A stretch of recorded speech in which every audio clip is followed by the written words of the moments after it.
Rio de Janeiro is home to some of the world's friendliest people and most beautiful beaches. Brazil's interracial history of Portuguese, Japanese, Indian, and German settlers has created a multicultural society, which has led to festivals and celebrations that are known all over the world. A city break in Rio de Janeiro presents a colorful cityscape of green mountains overlooking blue seas and long, sandy beaches. Expansive hotels and resorts line the seafronts of Ipanema and Copacabana, where sunny days drift into balmy evenings filled with street parties and loud music. From seeing the stunning Christ the Redeemer statue atop Mount Corcovado to learning to samba, check out our guide of things to do in Rio de Janeiro. The iconic Christ the Redeemer statue can be seen from just about anywhere in Rio de Janeiro. Located on top of Corcovado Mountain, the 38-meter-tall sculpture reigns as the world's largest Art Deco statue. It's worth getting up early to hike up to the summit before it gets too hot or crowded. If you don't feel up to the hike, you can take a train all the way to the top, or a cab to the parking lot and take a shuttle bus from there. Sugar Loaf Mountain is a landmark granite peak that juts out precariously from a peninsula in Guanabara Bay. The picturesque, conical pinnacle is one of Rio de Janeiro's top sites, attracting over 1 million visitors each year. From its 396-meter summit, you can take in views of the city, stunning beaches, forests, and mountains. Most visitors reach the peak via a tourist-oriented aerial cableway, which departs every 20 minutes from Praia Vermelha. If you're feeling energetic, a 30-minute hike leads to Urca Mountain, from where a funicular proceeds onto the peak. Buy your tickets below. Alternately, adventurers could sign up for a rock climbing expedition to reach the mountaintop. Copacabana Beach has been a tourist favorite since the 1960s, as you get to enjoy sunbathing and water sports during the day, and party at lively beachfront bars in the evening. The 4 km beach is divided by 6 postos, lifeguard stations, each offering different sightseeing opportunities and outdoor activities for beachgoers. The sections running from Copacabana Palace to JW Marriott Hotel Rio de Janeiro are often packed in summertime, as there are plenty of beach kiosks, ball courts, and live shows taking place well into the night. Santa Teresa is a hilltop neighborhood that's known for its 19th-century plantation mansions, winding cobblestone streets, and picturesque views of Rio de Janeiro.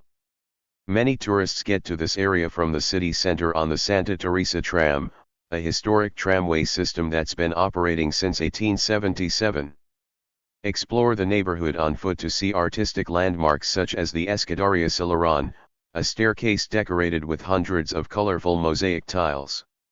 Check out free and family-friendly events at Parque das Ruínas, a cultural center and art gallery about 800 meters southwest of the stairway. Ipanema Beach, located in the south zone of Rio de Janeiro, spans over 2 kilometers of clean sand and water. This popular coastline is flanked by art galleries, clubs, and bars, as well as retail outlets selling beachwear and souvenirs.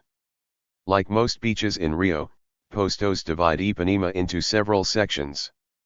Posto 10 is usually where sports lovers enjoy volleyball and frescoball, beach tennis, while families get to enjoy a quieter setting at the section between Posto 11 and 12. Rio de Janeiro's Tijuca National Park is home to the largest urban rainforest in the world.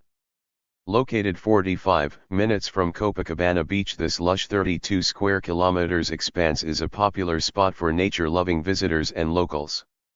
Most come to traverse its vast network of hiking trails, which pass gushing falls, scenic lookouts, and lofty mountain peaks.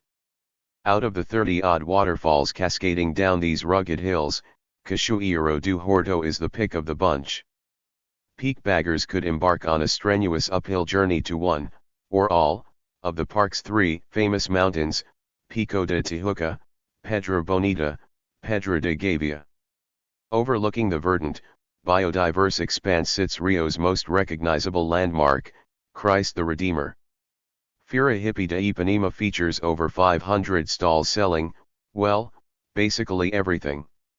This open-air market takes place nearby Ipanema Beach, attracting many beachgoers, usually tourists, with its extensive range of swimwear, flip-flops, jewelry, and Brazilian handicrafts. There are also plenty of food stalls around the perimeter of Feira Hippie de Ipanema. Try street foods such as acarajé, shrimp and black-eyed pea croquettes, bolinho de bacalhau, salt cod fritters, and acai bowls. Parque Lage is an English-style garden dating back to the 1840. Surrounded by the Tijuca forest, this 128-acre green space is decorated with beautiful fountains, walking paths, and colorful plants. The most impressive highlight is the majestic 19th-century mansion, which houses an art school and cafe overlooking a courtyard pool and surrounding foliage. Escola de Artes Visuais do Parque Lage, Visual Arts School, hosts art exhibitions, youth programs, and music concerts in conjunction with national celebrations. Pedra de Gavia is one of many summits you get to hike to enjoy expansive views of Rio de Janeiro. Standing at an impressive 840 meters, this mountain ends directly by the ocean and is surrounded by Tijuca forest. Depending on your fitness level and which trail you use, the hike can take about 3 hours and, on some routes, you have to use rappelling equipment to climb up a steep rock formation that's about 30 meters in height. Feijoada is a traditional Brazilian dish consisting of black beans and pork, or beef, stewed in a clay pot. Typically eaten for lunch on weekends, it's often paired with rice, potatoes, sliced oranges, salad greens, and salsa. You'll find many restaurants in Rio de Janeiro adding additional ingredients, such as smoked pork sausages and trotters. As this dish is rather decadent, finish off your feijoada with something sweet, like caramelized banana pate or brigadeiro, chocolate fudge balls. Quinta da Boa Vista is one of the biggest municipal parks in Rio de Janeiro. Spanning a whopping 155,000 square meters, these lush leafy parklands once housed the lavish palaces of the Portuguese royal family. These days, the park is one of the city's premier recreation spaces. Famed French landscaper Auguste Glazier designed its elegant gardens in the 19th century, and you can still admire his original vision today. Sadly, Quinta da Boa Vista's big-ticket attraction, the National Museum, burnt down in a 2018 fire, though a few of its collections remain. Maracanã is a must-visit for soccer fans in Rio de Janeiro. This 78,000 capacity complex was constructed to host Brazil's 1950 World Cup, making it the world's largest stadium at the time. It's officially renamed Estádio Jornalista Mario Filho, but practically everyone continues to use the original name. Travelers can snag tickets to see home teams Flamengo or Fluminense in action, purchase them online or at the ticket booth. Expect an electric atmosphere comprised of frantic chanting, incessant drumming, and an exuberant passion for soccer during games. If neither team is playing during your visit, opt for a 40-minute guided tour to explore the stadium. Sessions take place daily at 9 a.m. and 4 p.m. Pedra do Sal, also called Small Africa, is the birthplace of samba, with live bands livening up the streets with music and dance every Monday evening. Located 1.5 kilometers north of central Rio de Janeiro, this historical village has a thriving African culture dating back to the early 17th century. Today, it's a popular spot to enjoy caipirinhas, Brazil's national cocktail, and see locals dancing samba until late. Lapa is what locals call Rio de Janeiro's Bohemian district, where you get to party at some of the city's busiest samba and choro bars. You also get to enjoy street parties at Arcos de Lapa, Carioca Aqueduct. Dozens of makeshift stalls serve caipirinhas and cocktails, while local DJs play club beats well into the night. If you prefer a more subdued evening, check out samba jamming sessions at intimate venues such as Beco do Rato and Carioca de Gema. Rio de Janeiro is well known for the beauty of its beaches and of its peaks, ridges, and hills, all partly covered by tropical forests. The city is a center of leisure for Brazilian and foreign tourists, and people wearing bathing suits can be seen walking in the streets and along the beaches or traveling on the city's buses. Perhaps at no time is the city's festive reputation better displayed than during the annual pre-Lenten Carnival, which enlivens the city night and day with music, singing, parties, balls, and street parades of brilliantly costumed dancers performing to samba rhythms.